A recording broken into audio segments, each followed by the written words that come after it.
Taman Eden tidak ada di sorga tapi di bumi, ya. Adapun ya itu kan sesuai Qur'annya dia aja. Kalau dia ngomong di surga, nggak masalah buat kita. Tapi kalau tekstual Alkitab tidak mengatakan demikian. Iya. Kalau kamu tidak percaya apa yang ditulis oleh Musa, ya itu ceritamu. Bu, gimana Bu? Komitmen nggak? Ya, sekarang silakan Al-Ayyubi. Ya, karena memang Qur'anmu itu bukan dari Bu, Nabi Musa. komitmen nggak Bu? Kalau kamu nerocos, saya juga bisa nerocos. Ya, kalau kamu menghargai diskusi ini, saya menghargai. Saya sudah mengatakan siapa menabur angin, dia akan menuai badai. Itu prinsip saya. Prinsip saya adalah surah 6 ayat 108. Apa yang kamu tabur, kamu tuai. Kamu menabur angin, kamu akan menuai badai. Kamu sopan dengan Sofiatul akan jauh lebih sopan dengan kamu. Ya, kalau kamu tidak menghargai Sofiatul, begitu saya masuk, kamu sudah tidak menghargai, maka saya juga tidak menghargai kamu. Nah, di mata saya kamu nggak ada artinya. Kamu sopan, saya sopan. Ya, saya sudah jelaskan berkali-kali siapa menabur angin, dia akan menuai badai. Kamu mau diskusi baik-baik, saya layani. Kamu tanya, saya jawab. Ya, kamu nyerang pribadi, saya habisi kamu. Oke, yes, ready ya? Ya, ini kalian berdua saya operatornya. Ingat ya, kalau misalnya waktunya habis saya mute. Ya, silakan. Saya kasih waktu 3 menit dari sekarang. Saya buka timer ya. Coba saya buka timer ya. Temanya apa, Bu?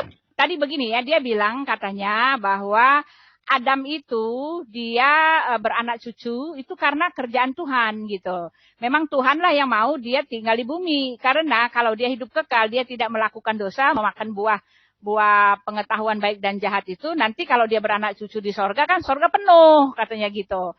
Jadi kejatuhan Adam Taman di dalam Eden, dosa Bu, itu, Taman Eden. Ya, di Taman Eden. Jadi kejatuhan Adam di dalam dosa itu adalah skenario Tuhan supaya Taman Eden enggak penuh gitu katanya gitu ya. Oke, saya duluan Bu ya. Saya duluan sama saya Bu Sofia, saya duluan. Saya bikin timernya dulu. Ya, terima kasih Bu atas kesempatannya. Sebagai permulaan dari yang saya sampaikan ke Ibu, bahwa Adam di dalam Taman Eden itu kenapa makan buah pengetahuan untuk memenuhi firman Tuhan di dalam Kejadian 1 ayat 28. Apa firman Tuhan kepada Adam sebelum diciptakan? Dia memenuhi bumi dan berketurunan.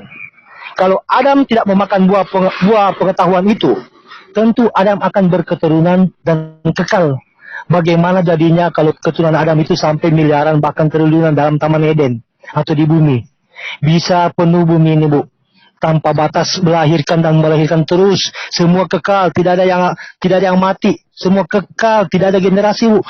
Adam ketemu dengan cucunya, Adam melihat pesawat terbang. Bayangkan Bu kalau itu terjadi. Adam memakan buah pengetahuan itu adalah rencana Tuhan untuk memindahkan Adam agar Adam juga bisa bergenerasi, agar Adam bisa punya keturunan, keturunan ya, generasi ini dilanjutkan generasi ini, dilanjutkan lagi oleh generasi yang lainnya. Itu tujuan Tuhan. Kalau Tuhan melarang Adam dan Adam tidak memakan itu, tentu semua akan hidup kekal, tidak ada kiamat, bumi pun tidak akan dikutuk. Semua menjadi kekal. Bagaimana jadinya kalau ibu ketemu dengan Adam? Bagaimana jadinya kalau ibu ketemu akan keturunan ibu yang ke 150.000 yang akan datang? Bagaimana jadinya kalau tanpa batasan waktu di dunia ini semua ketemu dengan Adam? Bayangkan, semua triliunan jumlah manusia Bu. Bisa kita di mana mau jalan? Semua penuh dengan manusia. Tujuan Tuhan menciptakan dan menempatkan pohon kehidupan itu selain untuk menguji Adam, apakah Adam itu patuh atau tidak, untuk memenuhi apa permintaan Tuhan, memindahkan Adam ke bumi dan berketurunan serta bergenerasi. Jadi kalau dikatakan Adam itu diciptakan untuk kekal, tidak ada seperti itu. Tentang Taha ayat 120 yang dikatakan oleh Pak Frans tadi, itu iblis yang menyampaikan, hei Adam, ini buah kehidupan, makanlah itu kau akan hidup kekal. Itu Bu yang di situ tertulis, bukan Tuhan yang menamakan pohon itu kehidupan atau pohon kodi, tapi iblis yang menamakan. Sangat jelas di situ tertulis. Jadi apa yang disampaikan oleh Pak Frans bahwa Adam memakan pohon kehidupan itu, kenapa kok dia mati?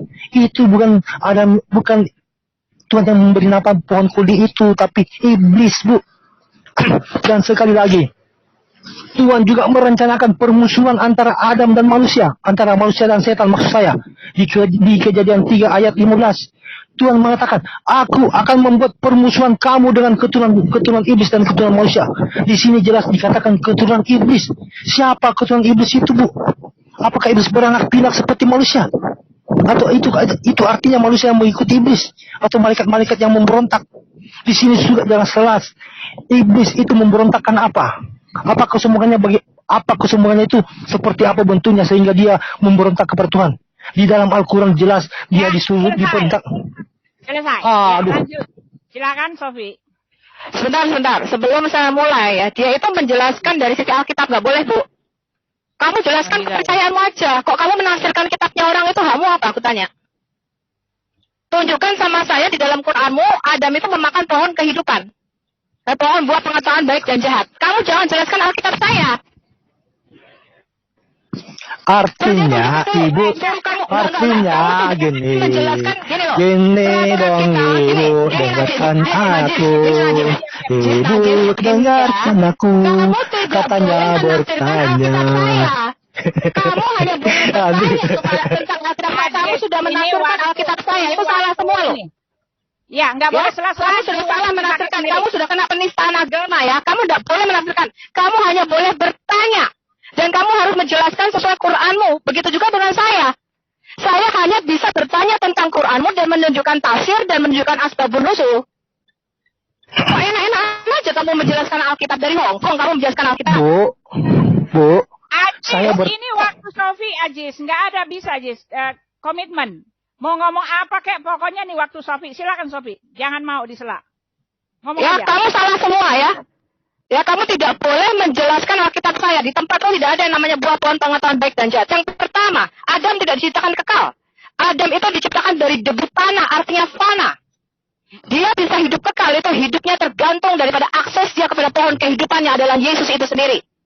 Ya, makanya ketika Adam itu diusir dari taman dia, dia mati secara gradual, secara fisik. Karena dia akses kepada pohon kehidupan itu ditutup. Yang pertama yang dialami Adam adalah kematian secara rohani. Kemudian secara fisik dia nyusul. Adam meninggal 930 tahun. Ya, yang mengatakan Adam diciptakan kekal itu tidak pernah membaca Alkitab. Adam diciptakan dari debu tanah itu mempunyai arti karnal atau fana. Kamu baca silsilah Kejadian 5, nanti video saya buat bahwa manusia itu diciptakan fana atau karnal. Ya. Nanti kamu baca itu namanya Bible Code atau misteri Alkitab. Ya. Yang kedua, di kitab Wahyu, nanti Tuhan Yesus lah yang membuka jalan untuk mengembalikan kita akses kepada pohon kehidupan. Yesus mengatakan begini nih, kalau kamu setia sampai akhir, aku akan menjadi Allahmu, dan kamu akan menjadi anakku, dan kamu akan aku beri lagi akses kepada pohon kehidupan. Disitulah sejatinya manusia. Manusia itu terdiri materinya dari dua. Saya sudah mengatakan kemarin dalam video saya judulnya The Seven Law of Life, ya, atau 7 hukum kehidupan yang ditetapkan. Tidak boleh dipisahkan dari materi pembuatnya. Ya, pohon kehidupan itu bicara makanan rohani kita. Ketika akses kita dipotong dari makan rohani kita mati. Akhirnya jasmani mengikuti dia, ikut mati. Ya, karena manusia itu harus makan jasmani, ya, dari pohon-pohon lain yang dikatakan di dalam taman itu. Yang kedua harus makan makanan rohani, yaitu dari pohon kehidupan. Ya, nanti kalau pohon pengetahuan baik dan jahat itu bukan setan, itu menunjukkan hukum Taurat. Ya, jadi kamu nggak ngerti apa, kamu jangan jelaskan Alkitab saya. Sekarang Ajis, silakan. Mau ngoceh apapun sekarang waktunya. Ya, silakan Jis. Tadi sebelum Ibu bicara dengan saya sudah bicara dengan Ibu Uti tentang ini. Saya bertanya ke Ibu Uti. Kamu tidak boleh menafsirkan Alkitab saya, salah Sofi, semua. diam aja, Sofi. Sofi diam aja. Apapun katanya diam aja. Pakai waktu dengan sebaik-sebaiknya. Ya, silakan. Saya kan sudah bilang sama Ibu, tema apa kita hari ini, Bu? Tentang penebusan dosa dan kehidupan kekal oleh Adam. Kan itu. Saya sudah sampaikan kepada Ibu. Saya tidak menafsirkan Alkitab Ibu. Tapi saya menyampaikan dari versi Al-Quran bahwa Adam itu diciptakan tidak untuk kekal. Bagaimana jadinya kalau Adam diciptakan kekal di bumi? Tidak mati. Bagaimana kalau Adam melahirkan keturunan pertama, kedua, ketiga, 100, 1 miliar, 1000 miliar, sampai 1 triliun. Tidak ada yang mati, semua kekal, Bu. Apa jadinya bumi ini? Mungkin kita keluar sudah manusia, kita berjalan semua sudah manusia, seperti kita berada di pasar yang penuh dengan keramaian. Tidak ada yang mati, kekal semua. Bukankah dalam kitab Anda, dalam iman saya, ya, kitab Al-Quran saya mengatakan Yesus itu tidak disalib untuk menebus dosa manusia. Dia diangkat, diselamatkan dari Tuhan. Kenapa diangkat? Untuk diselamatkan dari pembunuhan. Dia diselamatkan oleh Allah, diselamatkan dari pembunuhan. Di sini sangat jelas di dalam kitab saya bahwa Adam itu tidak akan pernah diciptakan menjadi kekal. Dan juga disampaikan tadi oleh teman saya Pak One Way bahwa Muhammad itu juga diciptakan bukan untuk kekal. Tidak ada apapun yang diciptakan Tuhan itu untuk menjadi kekal kecuali Tuhan sendiri yang kekal. Itu dalam iman kami. Kalau Anda mengatakan saya menafsirkan Alkitab Anda salah. Saya hanya menyampaikan bahwa di dalam Alkitab ayat Al-Quran saya tidak pernah dikatakan Tuhan akan menciptakan Adam itu untuk kekal. Adam diusir dari surga itu karena perbuatan Adam yang melanggar atau menzalimi dirinya sendiri akibat menuruti perintah setan. Setanlah itu memberi nama Huli atau keabadian dengan membohongi Adam bahwa ini jika engkau akan makan maka engkau akan mempunyai keabadian. Padahal itu adalah pohon yang membuat Adam terbuka segala auratnya dan kesalahan-kesalahannya. Itulah di situ kebohongan diajarkan oleh setan kepada Adam. Dan di dalam Al-Quran saya sekali lagi, Bu, tidak pernah dikatakan Adam itu akan diciptakan untuk kekal. Tidak pernah. Bahkan tidak ada yang kekal itu selain hanya Tuhan. Kalau Anda katakan ke Adam kekal, lalu mati, lalu ditebus dosanya untuk mengembalikan manusia itu menjadi kekal lagi. Di dalam Al-Quran kami tidak seperti itu, Bu. Tidak seperti itu. Yesus diutus, Isa diutus, maksud saya Isa, Bu, ya. Isa alaihissalam Nabi kami diutus untuk bangsa Israel. Untuk menunjukkan jalan yang lurus kepada bangsa Israel yang telah tegar tengkuk dan degil. Kalau Anda mengimani sebagai itu Tuhan, itu urusan Anda. Diam. Ya, silakan, Sobri. Silakan, Sobri. Ya, jelas dari perkataannya sendiri bahwa yang kekal hanya Tuhan. Ya, ini membuktikan bahwa Yesus itulah Tuhan karena dia sampai sekarang hidup kekal di surga.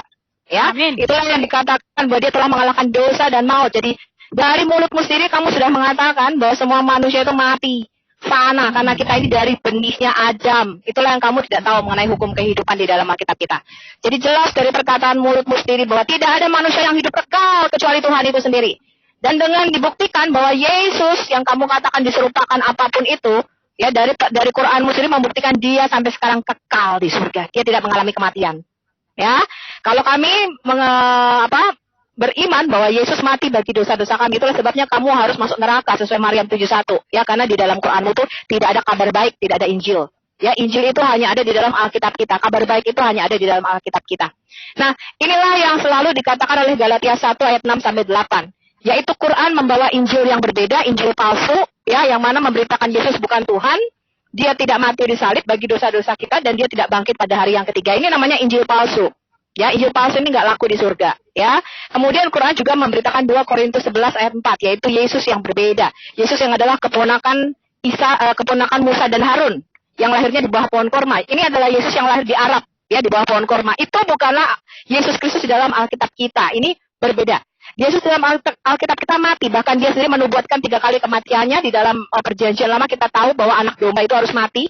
Dan ingat ya, saya lebih percaya apa kata Nabi Musa, bahwa anak domba, karena Musa dan Yesus itu tidak merayakan Lebaran, tidak merayakan Idul Adha. Musa dan Yesus merayakan Paskah. Ya, Paskah ini salah satu dari 7 perayaan penting, yaitu menubuatkan kematian Mesias. Ya, karena itu Islam tidak tahu apa itu arti Paskah. Jadi Anda baca ya, Yesus merayakan Paskah, Musa merayakan Paskah. Ya, artinya adalah kematian anak domba yang menggantikan dosa-dosa kita, dan Musa mengatakan tanpa penumpahan darah tidak ada penebusan dosa. Ya, jadi jelas saya lebih mengikuti Musa dan perkataan Yesus daripada kitab puisi kumpulan Umayyah bin Abi Salt. Ya, ini adalah hanya kitab puisi ya, teman-teman. Quran itu merupakan satu kitab puisi kumpulan Umayyah bin Abi Salt. Ada 14 pasal di mana indikasi nyontek dari puisi Umayyah bin Abi Salt. Anda bisa download. Judulnya adalah Diwan Umayyah bin Abi Salt. Ini adalah kitab kumpulan puisi sudah diterjemahkan dalam bahasa Inggris. Ayat-ayatnya mana saja saya sudah bikin videonya. Ya, ayat-ayat yang merupakan kumpulan puisi, dan Muhammad senang sekali dengan puisi Umayyah bin Abi Salt. Anda baca Sahih Al-Bukhari dan Sahih Muslim, di mana Muhammad minta dibacakan ratusan puisi Umayyah bin Abi Salt yang isinya persis dengan ayat yang sekarang ini, dan tafsir mengatakan bahwa puisi Umayyah bin Abi Salt ini merupakan wahyu daripada Tuhan. Ya, karena itu Muhammad mengatakan ini wahyu Tuhan katanya. Ya, puisi-puisi Umayyah bin Abi Salt ini. Nah, saya lebih percaya Musa dan Yesus yang merayakan Paskah daripada nabimu yang sama sekali tidak tahu apa itu Paskah. Ya, selesai, Sofi. Sekarang lanjutkan Ajis. Ya, kalau menurut saya bukan cuma Umayyah bin ya, tetapi Alkitab juga diambil ya. Silakan lanjut. Pertama, saya sampaikan ibu telah masuk dalam ranah Al-Quran. Padahal dia sendiri mengatakan jangan menyinggung-nyinggung kitab saya. Saya tidak menyinggung lagi Alkitab Anda. Tapi Anda sudah mengatakan bahwa Al-Quran itulah Injil palsu. Itu juga sudah mengatakan bahwa kitab. Kamu baca Galatia 1 ayat 6 sampai 8. Ya, Ibu Oce. Galatia 1 ayat 6 sampai 8. Ibu Oce. Ibu Oce. Yang berbeda yaitu Injil Paulus. Maaf. Ya, sebentar Sofi, sabar. Waktunya si ini kita kasih tetap aja ya. Tetap. Ya, selanjutnya. Palsu, kamu memberitakan Yesus Kristus yang adalah keponakan Musa dan Harun. Ya, saya kasih kamu bukti-buktinya. Ikan. Siapa mau jual ikan? Ayo. Ya udah lanjut. Ajis. Kepalsuan itu sangat jelas. Kamu tertipu. Udah, Sofi, nanti waktumu Sofi. Maaf. Ya, lanjut. Ajis. Pertama saya ketawa dulu dengan Ibu Sophie. Udah lanjut aja. Kesurupan kayaknya. Oke. Lanjut. Di dalam Maryam 71. Lanjut. Kamu tidak tahu bahwa Yesus Kristus itu bukan keponakan Musa dan Harun. Saya ngakak ketawa. Ya, sabar Sofi. Aduh. Ya, lanjut. Ajis. Aduh, waktuku kurang ini, Bu. Aduh, gimana sih? Ya, 1 menit ya. Kalau yang menjelas saya tambahin 1 menit buat lawan. Nah, silakan. Ya, oke. Kalau berbicara tentang Maria, saudara Harun, apakah Ibu tahu siapa nama saudara-saudaranya Maria? Saya, sebagai seorang Muslim di Indonesia, itu punya nama saudara namanya Harun. Saya punya saudara yang namanya Aisyah. Apakah ketika saya keluar lalu, "Hei, Usman Aziz saudaranya Harun," lalu Anda mengatakan saya ini saudaranya Harun Nabi itu? Kan tidak. Anda kalau baru mengetahui siapa semua saudara-saudaranya Maria ibunya Yesus, ada bernama Harun atau tidak ada, baru Anda mengatakan bahwa Harun yang disampaikan oleh Al-Quran itu Harun Nabi, seorang Nabi, bukan Harun yang saudaranya Maria. Tunjukkan dulu siapa nama-nama saudara Maria itu. Dan kedua, di dalam tafsir ulama mengatakan bahwa itu hanya gelaran. Karena begitu salehnya Maria, ibu Yesus itu sebagai orang-orang yang saleh seperti, maka dia disamakan dengan Maryam saudaranya Harun. Itu seperti itu yang kedua. Dan ketiga, di dalam Maryam 71 tidak pernah dikatakan di situ, "Hai Muslim, kalian mendatangi neraka." Bukankah di situ juga dikatakan Maryam 72, orang beriman akan kami angkat. Artinya kami ini Muslim telah masuk dalam dunia maut tapi diangkat lagi oleh Tuhan. Sama dengan Yesus telah masuk dalam dunia maut lalu diangkat lagi oleh Tuhan. Kalau yang mengatakan Yesus itu adalah Tuhan, di dalam iman kami Yesus itu adalah Nabi Isa, itu bukan Tuhan. Kalau Anda mengatakan Yesus itu Tuhan, silakan. Kalau Nabi Isa itu memang sekarang ini masih hidup, tapi nanti suatu saat juga setelah kiamat nanti akan dimatikan juga. Makanya dikatakan di situ, Isa berdoa, "Ya Tuhan, di saat kebangkitanku dan kelahiranku dan kematianku." Dia berkata begitu dalam doanya. Udah, Ajis. Mas 1 menit, Bu. 1 menit dong. 1 menit. Ditambahkan dari tadi. Silakan. Sofi, silakan. Ya, saya harus pindah ke laptop, Bu. Ini saya masih nyetir, ya. Sebentar lagi saya akan pindah ke laptop. Saya akan tantang kalau ada Harun yang lain selain saudaranya Musa yang disebutkan dalam Quranmu. Itu tantangan saya yang pertama, ya. Kamu harus bisa menunjukkan ada Harun yang lain, ya, yang dibicarakan di dalam Quranmu. Karena saya sudah mengumpulkan bukti-buktinya, tafsir, hadis, ya, semuanya jelas indikasinya salah sejarah. Ya, salah sejarah. Dan ini kesalahan sejarah terbesar yang membuktikan bahwa selama 13 tahun ketika melafalkan Maryam, saudara Harun, dan Maryam ini anaknya Imran, ya, saya sudah membuktikan bahwa di dalam tafsirmu semuanya mengindikasikan ini kesalahan sejarah yang blunder. Ya, bahkan tafsir mengatakan istrinya Imran namanya Hana, yang di dalam tradisi Kristen Hana adalah ibunya Maryam. Dan bisa-bisanya loh, Imran yang ayahnya Musa dan Harun ini ketemu sama Nabi Zakaria di dalam Quran. Ya, ini yang ngakak saya sih, bukan kamu. Ketika saya baca Quran itu yang ketawa saya, bukan kamu. Ya, ketika saya baca hal ini, wah ini luar biasa ini. Ya, kok bisa 1400 tahun tertipu? Karena kalian itu tidak tahu Alkitab. Kalian tidak baca Taurat Musa. Makanya saya berkali-kali kan ngomong, percayalah apa yang ditulis Musa di dalam kitab Taurat. Jangan percaya kumpulan puisi Umayyah bin Abi Sa'ud. Gitu loh. Ya, kamu kitab-kitab kumpulan puisi. Kamu harus percaya Al-Quran. Bayangin ya, kisah-kisah di dalam Al-Quran itu banyak diambil dari Talmud. Saya sudah membuat beberapa videonya. Nanti kita akan kompilasi yang lebih bagus lagi. Sumber-sumber kisah di dalam itu kebanyakan diambil dari Talmud dan kitab-kitab dongeng atau krifa. Proto-Evangelium Yakobi, kitab Pseudo Matius, ya, Yesus lahir di bawah pohon kurma dan sebagainya. Ya, kamu itu nggak boleh mengimani Talmud. Ya, Al-Quran sendiri mengatakan kamu harus beriman kepada Taurat, Zabur, dan Injil, bukan kitab dongeng. Kok kitab dongeng kamu percayai? Ya, Salomo bicara sama semut, Salomo naik karpet terbang, ya, dongeng tentang 7 orang tertidur di dalam gua. Itu bukanlah kata firman Tuhan, itu dongeng. Al-Quran sendiri mengatakan kamu nggak boleh percaya sama dongeng, kamu harus percaya sama kitab Taurat Musa. Musa merayakan Paskah, betul. Musa pun merayakan Paskah, betul. Ya. Sejak kapan Musa berlebaran? Musa dan Yesus itu merayakan Paskah. Nah, perayaan kamu di dalam Quran itu terputus daripada nabi-nabi sebelumnya. Itu sebabnya kamu tidak tahu tadi. Ya, untuk apa Adam diciptakan, esensinya di mana, kamu kecampur-campur.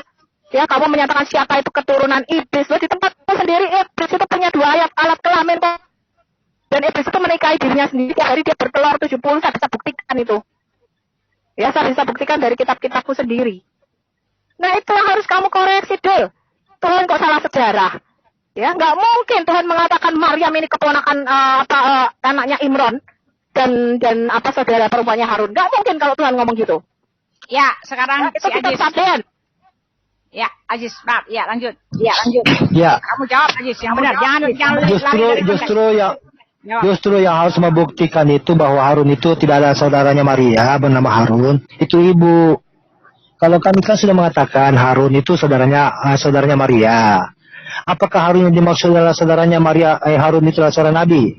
Itu banyak orang-orang Israel itu memberikan nama-nama kepada anaknya itu sebagai nama-nama nabi.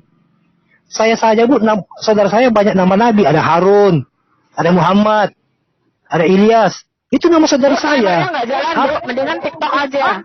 Oh, kamar nggak jalan, maaf. Saya nggak lihat. Iya.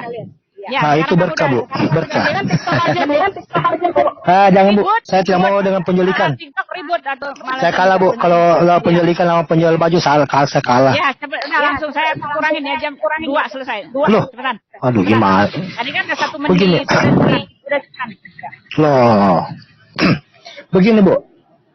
Kalau Ibu Sophie tadi itu sudah menyinggung kitab saya. Katanya tadi jangan menyinggung dan menafsirkan kitab-kitab saya. Saya tidak menafsirkan lagi kitab dia. Itu menurut sesuai dengan apa yang ada dalam buku. Baca buktinya. Gimana nih, Bu? Jadi kita nggak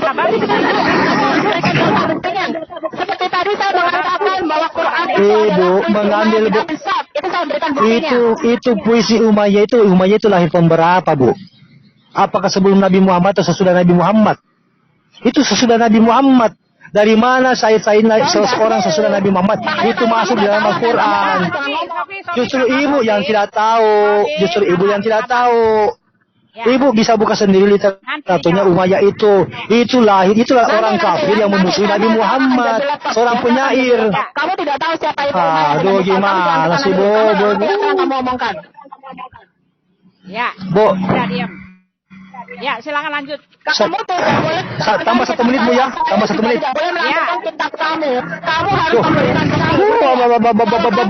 Menyatakan. Aduh, Kalau kamu menyatakan. Sudah, Bu, saya cabut ah. Percuma. Ya, kamu keluar. ya, udah terserah lah. Ya.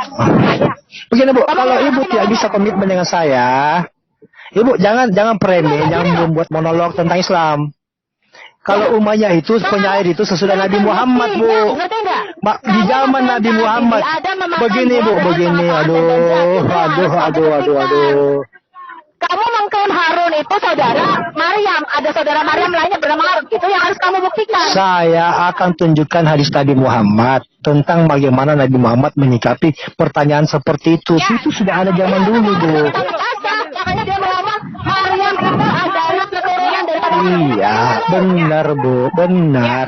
Makanya itu Nabi Muhammad menyampaikan tentang kenapa ada ayat seperti itu. Itu ada hadisnya itu. Maka Nabi Muhammad berkata, orang-orang Israel itu, orang-orang dahulu sering menamakan anak-anaknya dengan nama-nama Nabi, nama-nama orang saleh. tapi anak. Aduh, Ibu harus mendengarkan dulu ucapan saya, Bu. Nggak usah kesurupan. Iya, Bu. Minum air putih dulu lah. Kalau berbicara tentang kelahiran Maria di bawah pohon korma itu lebih masuk akal, Bu, daripada di palungan. Mana bisa, Bu? Maria itu melahirkan di palungan. Palungan itu sempit, Bu, tempat makan binatang. Ya, selesai. Seorang yang melahirkan, betul Bu? Seorang yang Siapa yang mengatakan Maria melahirkan di palungan? Maria menaruh bayi Yesus di dalam palungan, bukan melahirkan di palungan. Dan itu Terus lahirnya di mana, Bu? Lahirnya di mana, Yesus? Domba Migdal Eder Bethlehem Efrata. Kenapa harus Coba tunjukkan ayatnya, Bu. Tunjukkan ayatnya. Dia mulai kok. Kamu diam, Ajis. Kamu diam. Ya, lanjut. Lanjut, Sofi. Waktunya Sofi, dia diam. Ya, yang pertama saya mau tegaskan ya, Yesus itu tidak pernah lahir di bawah pohon kurma. Itu diambil dari kitab palsu namanya Pseudomatius. Ya, itu ada ceritanya. Ya, persis Yesus bicara pada waktu bayi, ya, dia lahir di bawah pohon kurma. Itu ada di kitab namanya Pseudomatius atau Injil palsu Matius. Ya, itu ditulis ratusan tahun. Ya, setelah semua saksi mata mati. Ini kisah palsu, kisah karangan. Jadi itu masuk menjadi ayat di dalam Quran. Yang kedua saya tegaskan, lahirnya adalah di Migdal Eder sesuai Mika 4. Dan sesuai Mika 5 ada di Bethlehem Efrata. Migdal Eder itu adalah menara yang dibuat Yakub untuk Rahel. Ya, namanya menara kawanan jaga atau menara kawanan domba. Rahel itu artinya biri-biri betina. Ya, dan ketika Rahel mati, maka Yakub membangun menara ini sampai sekarang reruntuhannya masih ada. Ya, Anda masih bisa melihat namanya Migdal Eder atau menara di Eder. Ya, menara di Eder inilah tempat di mana dulu para gembala itu menggembalakan domba-dombanya itu dekat Bethlehem ya, untuk dibawa ke bait suci sebagai korban penebus dosa. Nah, kenapa ditulis Yesus dibungkus kain lampin dan ditaruh di dalam palungan? Karena anak sulung daripada domba-domba yang nantinya akan dipersembahkan sebagai korban penebus dosa di bait suci, itu dilihat dulu sama gembala-gembalanya. Kalau anak sulung kambing dombanya ini bagus, nggak cacat, mereka akan membungkusnya dengan kain lampin supaya anak domba ini tidak banyak bergerak sehingga tidak jatuh, tidak cacat, karena kan domba itu kalau lahir langsung bisa jalan. Ya, jadi ini sama mereka dibungkus kain lampin, biasanya sama mereka ditaruh di dalam palungan. Jadi itu mempunyai arti atau makna, dan itu yang tidak diketahui oleh Muslim. Ya, sama Muslim tidak tahu apa itu artinya pohon kehidupan dan pohon pengetahuan yang baik dan jahat. Mereka melihat pohon pengetahuan baik dan jahat ini yang tanam iblis. Ya enggak. Taurat Musa nggak pernah menulis begitu. Musa tidak pernah menulis bahwa iblis itulah yang menumbuhkan pohon pengetahuan yang baik dan jahat. Itu melambangkan hukum Taurat. Ya, pohon pengetahuan yang baik dan yang jahat itu melambangkan hukum Taurat. Pohon kehidupan itu melambangkan Yesus itu sendiri. Makanya Yesus sudah ngomong, jangan ikuti Injil palsu. Kalau kamu ngikuti Injil palsu, artinya kamu nggak tahu apa-apa. Ya, kamu harus baca kitab Taurat Musa, kitab para nabi, dan kitab Perjanjian Baru yang merupakan pewahyuan daripada Yesus itu sendiri. Jangan Injil palsu yang kau baca. Makanya kok kecampur-campur di otakmu itu kecampur-campur. Ya, itu nanti saya akan untuk Harun, saudara Musa dan sebagainya, saya akan ke laptop dan saya akan bikin videonya. Ada 3 videonya ya mengenai Maryam yang tertukar ini. Ya, selesai. Ajis, silakan. Ya, oke. Pertama, Ibu Sophie telah mengatakan Al-Quran itu Injil palsu. Al-Quran itu tidak pernah menyebutkan sebagai Injil, Bu. Dia adalah bacaan yang bermanfaat, yang membawa ke jalan lurus dan jalan rahmat untuk mendekatkan diri kepada Tuhan. Jadi bedakan dengan Injil, Bu. Al-Quran itu bukan Injil. Ya, itu pertama. Kedua, Ibu mengambil sumber dari pseudomatik itu dari orang-orang yang mengarang cerita-cerita bohong untuk menjelek-jelekkan Islam. Itu saya juga sudah baca, Bu. Sudah lama saya baca itu. Saya paham betul apa ya Ibu ambil sumbernya. Ya. Jadi kalau Ibu mengatakan tentang pohon kehidupan itu adalah Yesus sendiri, kenapa di dalam Wahyu 2 ayat 7 Yesus mengatakan, siapa yang menang maka dia akan kuberi makan dari pohon kehidupan yang ada di Taman Firdaus. Memangnya Yesus itu pohon kehidupan itu sendiri. Kenapa dia berkata dengan narasi seperti itu, Bu? Kalau memang Yesus itulah pohon kehidupan itu sendiri, tentu dia berkata, aku akan memberikan engkau makan dari diriku sebagai pohon kehidupan. Kan begitu. Yang kedua, yang ketiga maksud saya, berbicara tentang kelahiran Maria, masuk akal, Bu. Seorang perempuan melahirkan itu tentu butuh nutrisi atau makanan sehabis melahirkan. Buah korma itu mempunyai nutrisi makanan yang mengandung gizi yang banyak, mengandung mineral dan vitamin yang banyak, yang bisa memulihkan seorang yang baru melahirkan. Kalau di kandang domba, Bu, apa yang dimakan oleh Maria? Yang ibu habis melahirkan begitu dengan kekuatan yang penuh, bertenaga, tentu lemas, Bu. Dia tentu tidak mencari makanan. Apa yang dimakan? Kalau dalam Al-Quran, Maria itu pergi menyembunyikan dirinya di tempat yang jauh karena malu bahwa dia mengandung tanpa suami. Itu dalam Al-Quran. Dan dia apa? Dia ditunjukkan oleh Tuhan di mana dia akan melahirkan, itu sebuah pohon kurma atau pohon kurma di mana ada sungai mengalir di bawahnya. Dan itu sengaja begitu rindangnya pohon tempat itu, jauh dari tempat kotoran, jauh dari tempat najis seperti kotoran domba. Itu tempat yang sejuk, Bu, rindang, penuh, jauh dari tempat pemukiman manusia. Di sana dia melahirkan. Dan setelah melahirkan dia butuh tenaga memakan buah pohon kurma itu.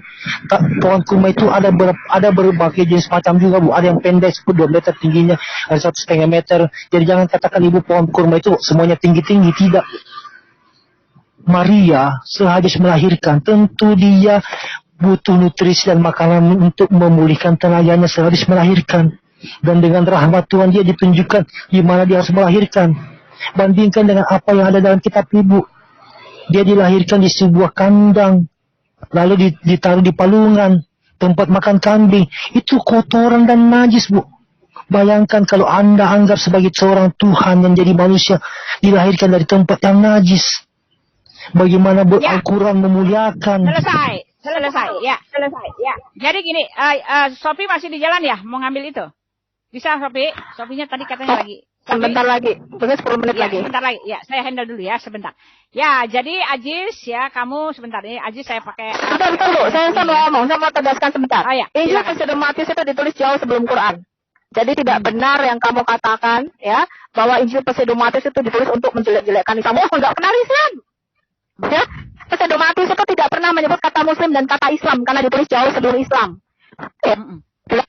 Namanya di dalam Injil Pseudo-Matius mengenal kata Muslim, kata Islam tidak pernah, karena itu ditulis jauh sebelum Islam. Dan itu merupakan cerita-cerita yang beredar populer pada waktu itu abad ke-7 di daerah tempat nabimu berada, ya, di semenanjung Arab. Jadi tidak benar Injil Pseudo-Matius itu ditulis untuk menjelekkan. Dia tidak kenal. Bahkan perkembangan awal Muslim ya, saya sudah mengekspos tulisan Yohanan Damaski dan Abdul Masih Al-Kindi, tidak kenal yang namanya Muslim dan Islam. Mereka mengenal adalah bidat dari Saracen atau bidat dari suku Ismail, ya. Mereka tidak kenal apa itu Muslim. Ya, mereka tahunya kalian itu Saracen atau Ismailit. Ya, bidat dari suku Ismail. Mereka nggak kenal apa itu kata Islam. Belum dikenal. Ya, itu Yohanes Damaski itu kira-kira hampir 50 tahunan lah setelah Nabi Muhammad mati. Jadi sangat dekat dengan sejarah perkembangan Islam. Bahkan kita menemukan sekarang kata Islam pertama kali dan kata Muslim itu pada zaman Abdul Malik bin Marwan. Ya, yang membuat The Dome of the Rock. Ya, itu nanti itu kita bicara bukti-bukti sejarah. Itu yang saya mau tegaskan. Yang kedua dikatakan kotor di kandang domba dan sebagainya. Saya sudah mengatakan itu tulisan saksi-saksi mata. Saya lebih percaya kalau kita bicara historical atau sejarah, kita harus lebih percaya kepada tulisan saksi-saksi mata, bukan yang datang 700 tahun kemudian diambil dari kitab palsu Pseudo-Matius. Ya, Yesus bicara pada waktu bayi. Nah, di bawah pohon kurma. Yang kedua saya mau tegaskan mengenai Injil. Kenapa saya mengatakan Injil palsu? Karena bagi kami Injil itu bukan kitab, Pak. Kalau di dalam Quranmu surah Maryam ayat 30 mengatakan Injil adalah satu kitab yang diberikan kepada Nabi Isa ketika Nabi Isa masih nenen. Karena di dalam otakmu tuh Injil kitab. Bukan. Injil itu seorang pribadi bernama Yesus. Ya, siapakah itu Injil? Yesus itu sendiri. Ya. Nah, Yesus yang adalah sejati, Injil yang asli, the true gospel yang ada di dalam Alkitab kita, yang ada Yesus Kristus, itu dia adalah Tuhan. Ya, sesuai Mika 5 ayat 2, Bapak baca. Raja Mesias yang dilahirkan di Yerusalem, itu permulaannya atau eksistensinya, Yesus, itu sudah ada sejak kekal, sejak sebelum waktu ada. Saya sudah pernah jelaskan Mika 5 ayat 2. Dan Yesus sendiri mengatakan, sebelum Abraham jadi, aku sudah ada. Ya, Yesus mengatakan, aku sudah ada di dalam kemuliaan Bapa sebelum dunia ada. Ya, yang kalian sering kutip yaitu Yohanes 17 ayat 5. Yesus mengatakan, aku sudah ada di dalam kemuliaan Bapa sebelum alam semesta ini dijadikan, dia sudah ada.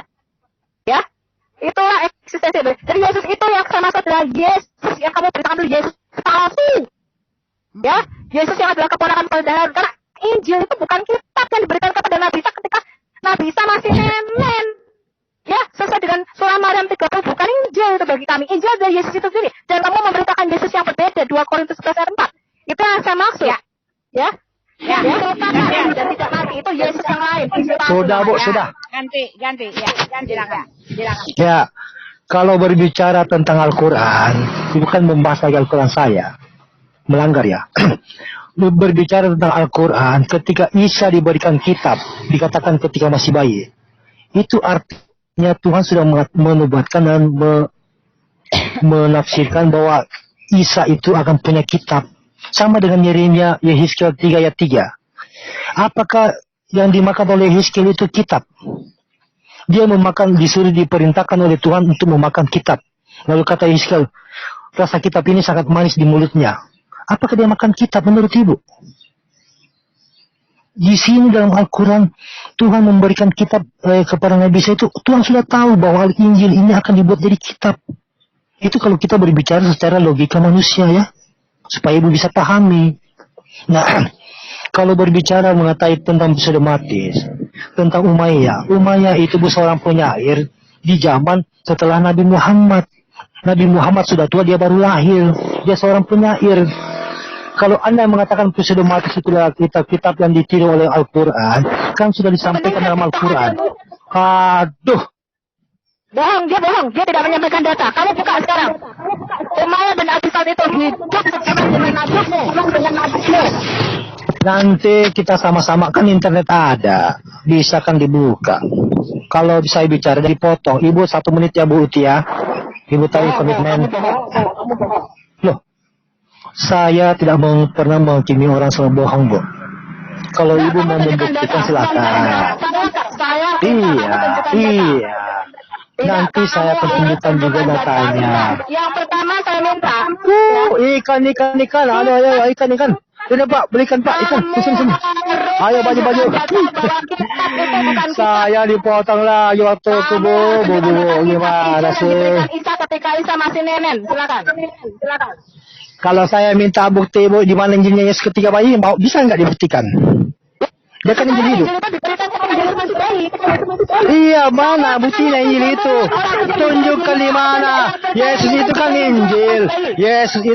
Yesus itu kan Injil hidup. Berarti semua perkataan Yesus itu adalah Injil. Mana Injil Yesus ketika bayi Bu? Umur 12 tahun sampai 15 tahun sampai remaja, di mana Bu itu semuanya? Masa Bu Injil Yesus cuma setelah dibaptis? Gimana sih? Apakah Yesus tidak tahu mengeluarkan Injil ketika dia sebelum dibaptis Bu? Ketika dia masih kecil, anak-anak atau remaja? Mana Injilnya Bu? Tunjukkan buktinya bahwa dia itu Injil hidup. Ayo tunjukkan Bu, tunjukkan Ibu, tunjukkan. Justru saya minta tunjuk pada Ibu, karena Ibu yang mengaku sebagai Injil hidup. Kalau Isa ya cuma sebagai Nabi. Ibu tunjukkan kepada saya. Mana Bu? Saya atur waktunya. Sekarang Sofi atur, Ajis kamu diam. Kalau kamu nggak diam, saya tambahin waktu buat Sofi 3 menit. Ya, silakan. Ya, gantian ya. Sekarang Sofi, ya, jalan. Lanjut. Oh, sebentar, ya. Saya mute ya tadi ya. Ya, lanjut. Ya. Saya tantang kamu menunjukkan video yang mengatakan saya Nabi. Silakan, tunjukkan.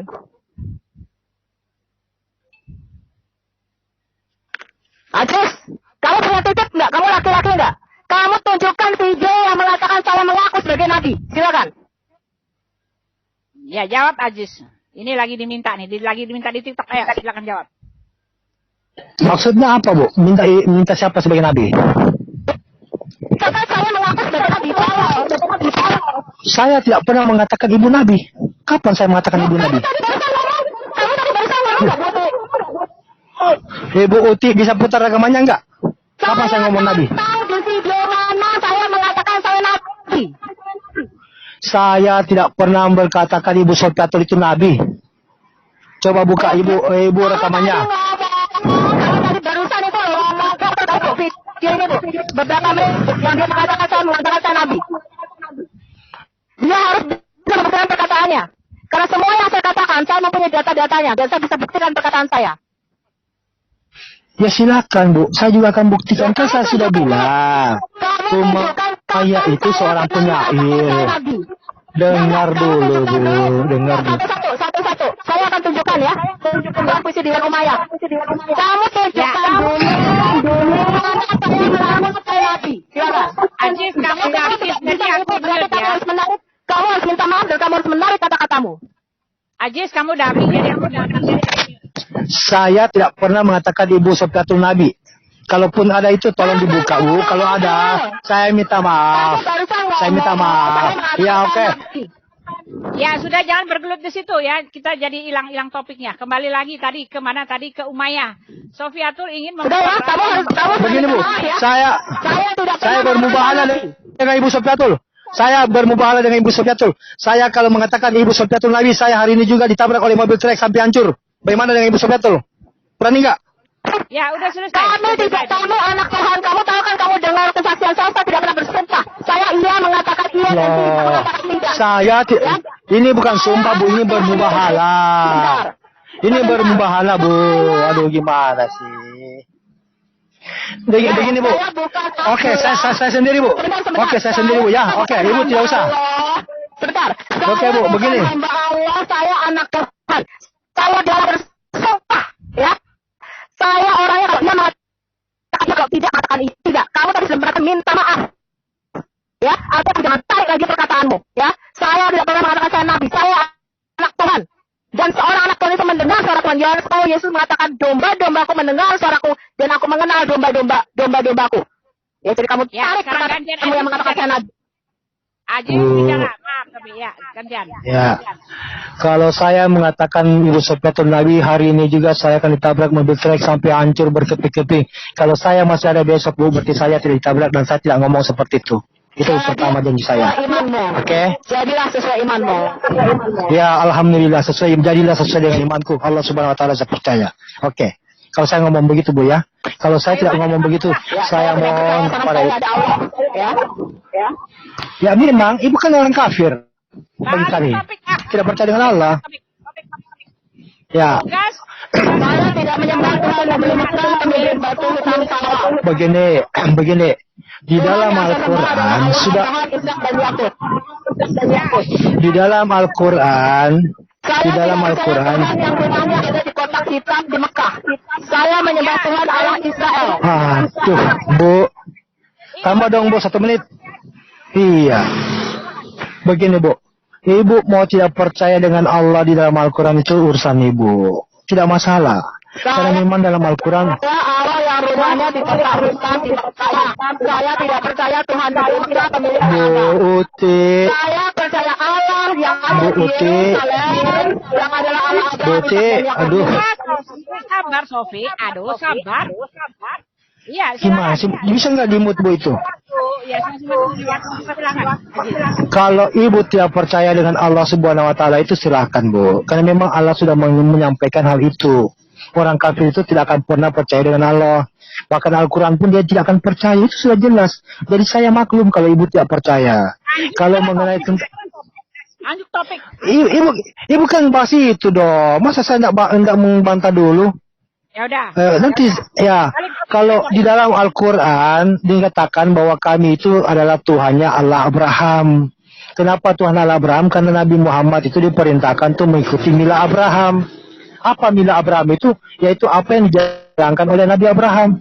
Kenapa diperintahkan untuk mengikuti Abraham? Karena Abraham itu orang beriman. Bapak segala orang beriman. Artinya orang muslim itu dianggap sebagai orang beriman oleh Allah Subhanahu wa ta'ala.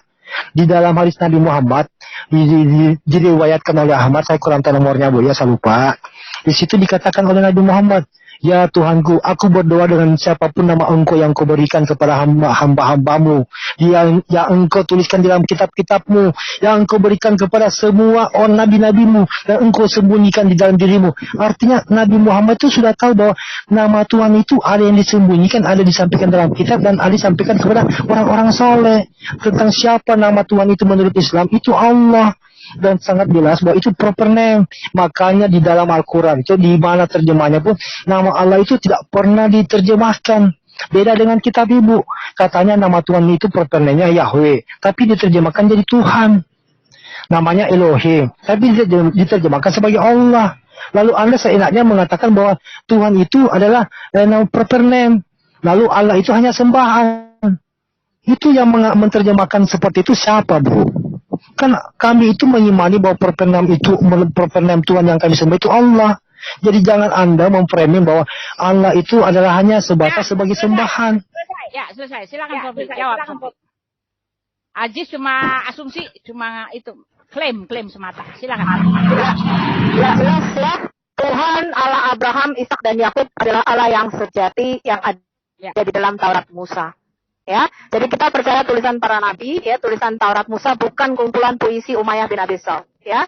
Jadi kita percaya kepada tulisan Taurat yang ditulis oleh Nabi Musa bahwa Allah Abraham, Ishak dan Yakub adalah Allah Israel yang di Yerusalem. Ya, Allah menyatakan begini teman-teman, ya, aku telah memilih kota ini, yaitu Yerusalem, ya, dan namaku akan tinggal di sana selama-lamanya. Ya, ketika di Keluaran 3 Allah menampakkan diri kepada Musa, dia mengatakan, akulah Yahweh, ya, Ehyeh Asher Ehyeh, aku adalah aku. Tidak ada nama yang bisa contain, tidak ada nama yang bisa memuat siapa Allah kita, karena itu Allah tidak bernama. Dia mengatakan, akulah aku. Ya, yang namanya besar dari terbit matahari sampai pada terbenamnya di antara bangsa-bangsa. Itulah Tuhan kita. Ya, pencipta langit dan bumi, pencipta alam semesta, Allah Abraham, Ishak dan Yakub. Dia tidak memperkenalkan dirinya kepada bangsa lain di luar keturunan Yakub. Ya, jelas Mazmur 147 11:20 mengatakan aku tidak memberikan hukumku kepada bangsa-bangsa lain di luar keturunan Yakub. Tidak ada Tuhan memberikan firman-Nya kepada bangsa Arab, teman-teman. Ya, jelas dari sini kita harus menyembah Allah yang sejati, yaitu Allah Abraham yang menampakkan kepada Musa. Dia mengatakan kepada Musa di Keluaran 3 begini, inilah namaku untuk selama-lamanya dari generasi ke generasi. Jadi Tuhan Abraham, Ishak dan Yakub tidak pernah bacaan bubur merah ganti nama menjadi Allah Subhanahu wa Ta'ala. Dan kalau kita membaca dari sejarah-sejarah bahwa Allah itu sudah ada, ya, bangsa Timur Dekat Purba itu menyebut Allah tertinggi dengan Al-Ilah. Begitu juga di dalam inskripsi yang kita temukan. Ya. Orang Kristen Arab itu menyebut Allah tertinggi dengan Al-Ilahu, ya, Al-Ilaha. Nah, yang dimaksud dengan Al-Ilah atau Allah, kalau kita baca Sirah Nabawiyah Ibn Hisham halaman 115 kemarin saya sudah dengan jelas menyatakan bahwa Abdul Muthalib pun menyembah Allah. Dia berdoa kepada Allah dan dia berdiri di sebelah patung Dewa Hubal. Karena Dewa Hubal ini adalah dewa tertinggi di dalam Ka'bah pada waktu itu, atau yang disebut dengan Chief of the Ka'bah. Ya, jadi Dewa Hubal itu adalah dewa tertinggi di Ka'bah. Makanya mereka mengatakan Allahu Akbar. Akbar itu artinya greater atau lebih besar. Ya, bukan azim. Sedangkan Yesus Tuhan kita, pencipta alam semesta itu Allahu Azim. Yaitu yang terbesar, yang tidak ada tandingannya. Ya. Nah, ini kalian harus ingat bahwa Allah kita bukan Akbar. Ya, kalau Akbar itu artinya dia membandingkan. Ya, karena Dewa Hubal ini lebih besar daripada dewa-dewa lain di Ka'bah pada waktu itu, maka dia disebut dewa yang terbesar pada waktu itu. Tetapi Tuhan kita itu bukan Akbar, tapi Azim. Ya, Yeshua Al-Azim. Nah, inilah yang teman-teman harus tahu kalau kita tidak menyembah Tuhan negeri Mekah. Ya. Negeri Mekah. Sudah. Buti. Ya, lanjut. Ibu Buti. Ya. Giliran saya, Bu, ya. Timernya, Bu. Ya, Ajit. Ya. Oke, Bu, terima kasih. Lanjut. Tentang perintah untuk mengikuti milah Abraham itu tertulis dalam Al-Quran, ya, di dalam surah An-Nisa ayat 125. Tapi tidak usah ditampilkan, Bu, nanti dicari di Google. Kalau dikatakan Yesus itu maha besar, kapan Yesus itu pernah ngomong maha besar, Bu? Kalau Anda mengimani bahwa Tuhannya Abraham, Tuhannya Musa, Tuhannya Yakub itu bernama Yesus, tunjukkan bagaimana ya Tuhan Musa itu bernama Yesus. Bukankah di dalam kitab Ibu sendiri, maaf ya saya masuk dalam kitab Ibu, karena Ibu kan juga masuk dalam kitab saya juga tadi. Di dalam Yohanes 14 ayat 26 itu Yesus mengatakan, Bapa lebih besar dari aku. Lalu dari mana Anda mengatakan bahwa Yesus itu maha besar? Kalau di dalam Mazmur, Bu, ayat Mazmur 89 kalau tidak salah, itu Daud berkatakan Tuhan Allah maha besar kita. Dia tidak menyebut Yesus itu sebagai Tuhannya, Bu. Kalau Anda mengatakan bahwa Yesus itu adalah Tuhan Anda, Tuhan Abraham, Tuhan Musa, berarti selama ini di zaman perjanjian lama yang memerintahkan untuk membantai bangsa Amalek, membunuh bayinya dengan sadis dan kejam di 1 Samuel 15 ayat 2-3, itu apakah itu Yesus sebelum jadi manusia, Bu? Kenapa orang bangsa Amalek itu tidak dikasihi? Kalau saya membaca kitab Ibu, maaf Bu ya, saya melihat sebuah pembantaian sangat sadis dan kejam. Tidak pernah ada dalam sejarah manusia sebuah bangsa dihabisi. Bandingkan dengan apa yang di dalam Al-Quran. Tidak pernah Tuhan memerintahkan untuk membantai sebuah bangsa hanya untuk mengajak untuk beriman. Ketika orang diajak yang beriman itu tidak mau mengikuti perintah Tuhan, dia mengatakan, untukmu agamamu, untukku agamaku. Tidak ada lagi paksaan untuk mengikuti agama Allah. Itu jelas. tidak sampai dibantai, tidak sampai membunuh bayinya, tidak sampai membunuh perempuan-perempuannya. Justru yang paling heran sama saya, Bu, dalam kitab Ibu, maaf Bu ya, saya bahas lagi kitab Ibu, di Bilangan 31, bangsa Midian yang merupakan keturunan Yakub dari Esau, maksud saya keturunan Ishak dari Esau, itu bangsa Midian, itu dibantai, Bu. Tapi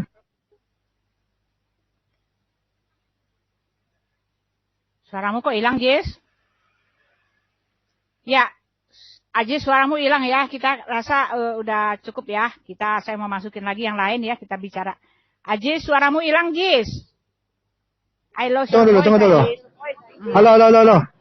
Sudah ada, Bu? Sudah ada? Ya. Sudah. Ya, oke, Bu. Halo? Ya. Ya, tunggu dulu.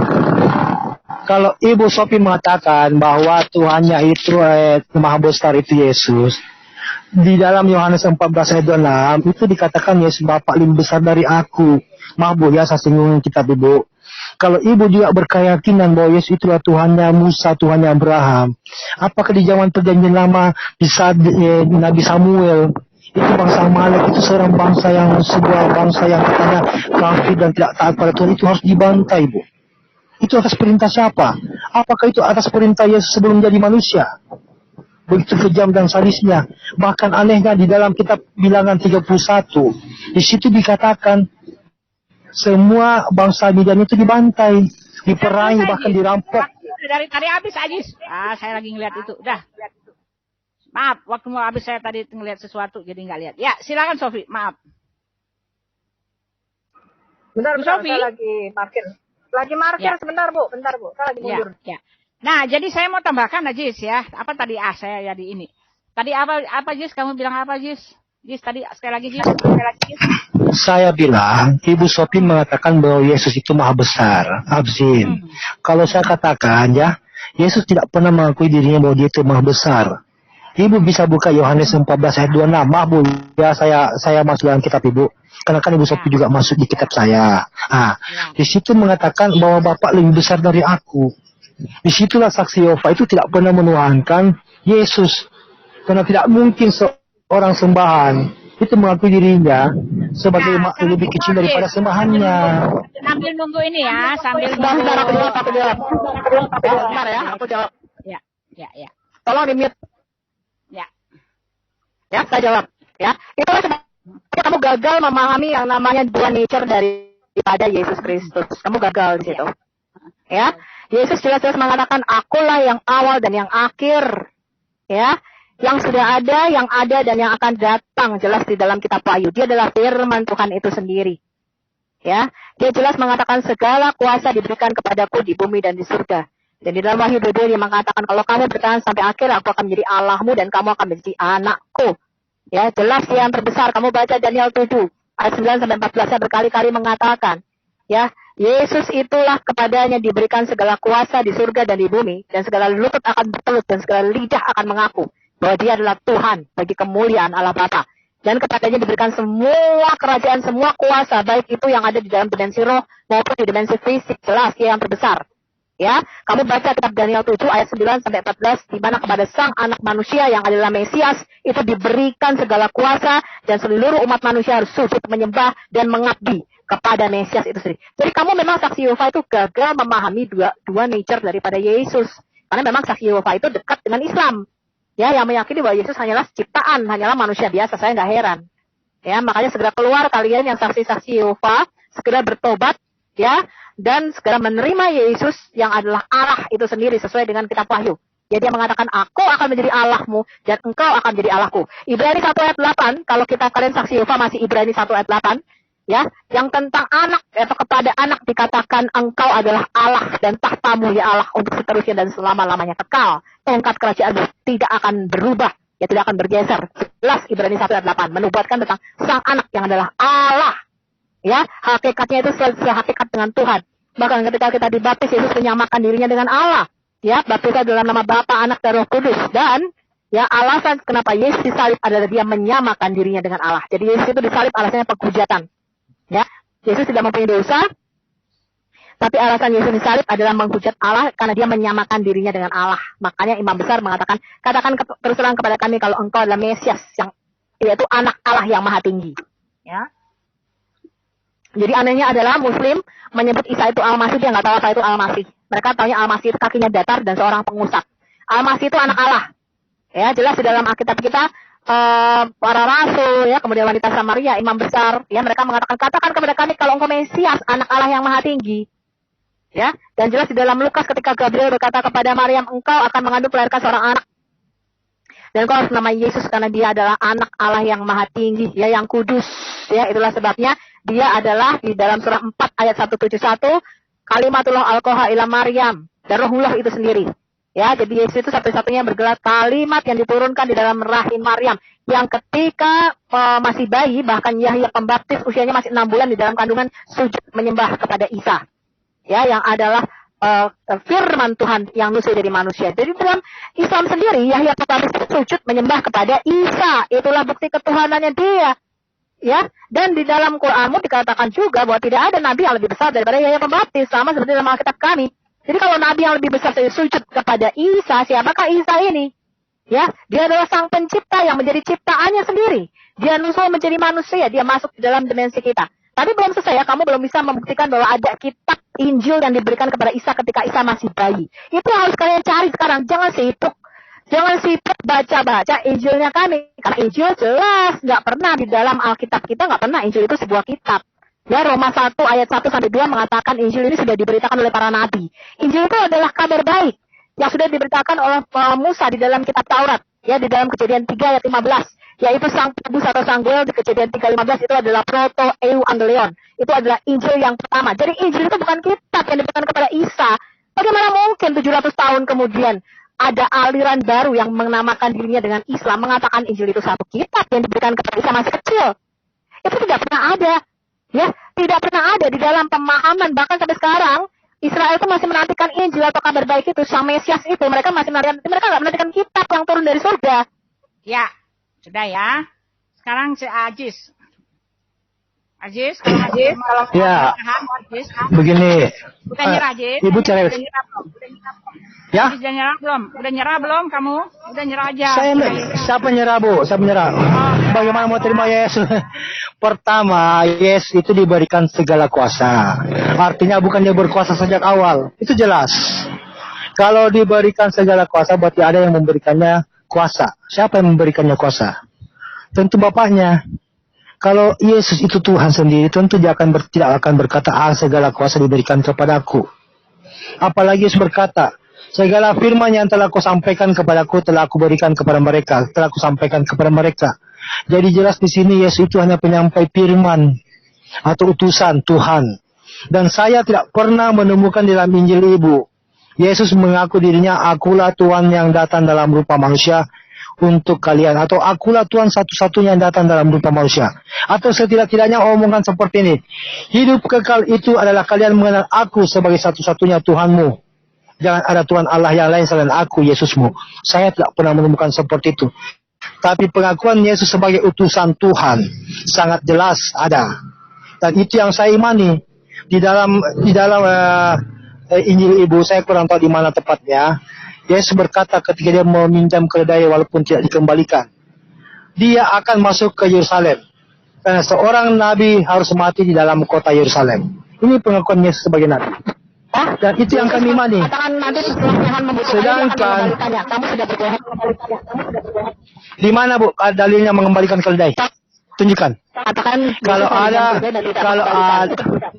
ya, tunjukkan di mana Yesus pernah mengembalikan keledai dalam Injil Ibu. Kalau ada, saya akan menjadi agnostik. Saya tidak akan percaya Yesus ya, tapi agnostik. Tidak ada kan? Karena pembohong. Bu Uti, saya dipotong lagi Bu. Saya dipotong lagi Bu. Saya dipotong lagi. Selesai, kamu udah nyungsep. Gimana nyusetnya Bu? Saya ini dipotong. Saya akan menerangkan. Ibu Sophie mengatakan, ibu kan bilang, kamu nyerah saja sis. Saya bilang, Yesus sendiri mengakui sebagai utusan Tuhan. Yesus itu juga mengakui sebagai penyampai firman. Apa alasan saya mengatakan begitu? Karena Yesus menyampaikan kepada Bapa, wahai ya Bapa, aku telah menyampaikan segala firman yang telah engkau berikan kepada aku dan telah aku sampaikan kepada mereka. Itu jelas perkataan para nabi-nabi utusan Tuhan, Bu. Itu jelas sekali tuh. Apalagi di sini dikatakan segala kuasa telah diberikan kepadaku. Berarti Yesus itu tidak berkuasa sejak awal, tapi diberikan kuasa. Ibaratnya seperti seorang presiden memberikan kuasa kepada menterinya. Apakah menteri itu adalah seorang presiden? Kan tidak. Jadi sini sangat jelas. Apa yang disampaikan oleh Yesus dalam Injilnya itu tidak ada dengan secara tegas menunjukkan bahwa dia itu Tuhan. Maaf Bu ya, itu urusan Anda. Tapi karena Anda menantang saya untuk bertanya seperti ini, maka saya sampaikan. Di dalam Injil Ibu sendiri, saya tidak pernah menemukan satupun arti yang sebenarnya dari perkataan Yesus mengakui sebagai Tuhan. Ya, silakan. Ya, enak aja, lupa saya. Ya, silakan. Sofi, udah. Itulah sebabnya saya mengatakan kamu tuh kalau baca tidak lengkap. Tidak ada orang Kristen yang tidak mengetahui bahwa Yesus adalah utusan. Ya, jadi kalau kamu mengatakan Yesus adalah manusia, Kristen dari awal sudah tahu. Ya, dari sudah 2000 tahun yang lalu kita juga tahu. Mereka bahkan mengatakan kami ini saksinya, kami ini melihat dengan mata kepala kami sendiri, kami raba dengan kami. Artinya Yesus itu manusia, tidak raba. Yaitu tentang firman hidup. Itulah yang kami tuliskan kepadamu. Jadi tidak ada yang namanya manusia nggak tahu kalau Yesus itu manusia dan utusan. Tetapi Galatia 4 ayat 4. Siapakah sang utusan ini? Beda dengan utusan Nabi. Yesus mengatakan aku telah turun dari surga. Ya, Yesus berkata aku turun dari surga. Ya, jadi dia itu diutus oleh Bapaknya dari surga. Asal Yesus itu dari sejak kekal. Kamu tadi tidak dengerin saya. Mika 5 ayat 2. Ya, Yesus mengatakan sebelum Abraham jadi aku sudah ada. Yesus memang diutus oleh Bapaknya. Tapi Nabi yang berasal dari air mani yang hina. Ya, Yesus tidak dilahirkan dari air mani hina karena dia adalah sang firman itu sendiri yang diutus oleh Bapa ke dalam dunia. Kamu baca Yesaya 48 ayat 16. Yahweh diutus oleh Adonai Yahweh dan Roh Yahweh. Kamu ya, Yesaya 48 ayat 16 di mana Adonai Yahweh yaitu Tuhan Yahweh mengutus Yahweh. Ya, yang mengutus adalah Roh Yahweh dan Adonai Yahweh. Di dalam perjanjian baru, Roh Yahweh itu diutus ya oleh Adonai Yahweh di dalam nama Yahweh, di dalam nama Yesus itu sendiri. Jelas. Ya, jadi kamu itu saya sudah bilang, kamu itu gagal memahami manajer atau kodrat ganda daripada Tuhan Yesus. Kamu hanya melihat dari sisi bawah kemanusiaannya saja. Tidak ada orang Kristen yang menyatakan Yesus itu ngambang, malu halus. Tidak ada. Kita semua tahu dia manusia, kita semua tahu dia utusan. Tetapi kamu tidak baca di Yohanes 17 ayat 5. Ya, ketika Yesus mengatakan Bapa telah mengutus aku ke dalam dunia, Yesus turun dari surga. Dan Yesus mengatakan aku telah ada ya Bapa, muliakanlah aku di dalam kemuliaan yang aku miliki di hadiratmu sebelum dunia ini dijadikan. Itu yang kalian tidak lihat. Yesus bisa mengampuni dosa. Ya, makanya orang Yahudi mengatakan siapa dia ini? Bukankah hanya Tuhan saja yang bisa mengampuni dosa? Nabi-Mu jangankan mengampuni dosa, menyelamatkan kamu saja tidak bisa. Dia mengatakan aku tidak tahu apa yang terjadi pada diriku. Dia menyelamatkan Fatimah saja tidak bisa. Ya, bahkan orang tuanya sendiri masuk neraka ayah ibunya. Ya, beda. Utusan yang dimaksud di dalam Alkitab kita bahwa Bapa mengutus anaknya, ya itu dengan jelas. Bukanlah seperti nabi-nabi lain. Ya, Yesus itu nabi yang sejati karena dia adalah mulut Allah itu sendiri, juru bicara Allah itu sendiri. Kamu tidak bisa dengar suara Bapa. Ya, semua yang di dalam perjanjian lama yang menampakkan diri itu oleh para nabi itu disebut secara firman. Ya, kamu untuk mempelajari ini kamu harus tahu.